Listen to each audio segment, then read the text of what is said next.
Communist దిగ్గజం సురవరం సుధాకర్ రెడ్డి అంతిమయాత్ర ముగిసింది. తెలంగాణ ప్రభుత్వ అధికారిక లాంఛనాల అనంతరం మగ్దూం భవన్ నుంచి ప్రారంభమైన అంతిమయాత్ర గాంధీ మెడికల్ కళాశాల వరకు కొనసాగింది.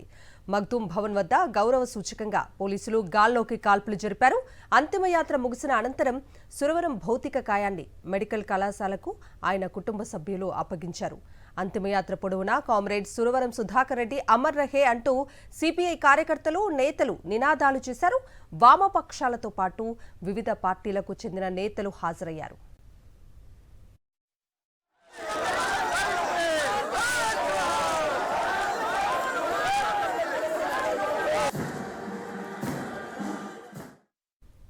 కామ్రేడ్ సురవరం సుధాకర్ రెడ్డి పార్థివ దేహానికి వైఎస్ఆర్సీపీ నేతలు నివాళి అర్పించారు.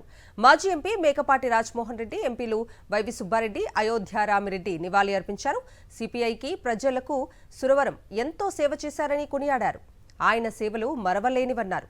సురవరం సుధాకర్ రెడ్డి కుటుంబ సభ్యులకు ప్రగాఢ సానుభూతి తెలిపారు వైఎస్ఆర్సీపీ నేతలు.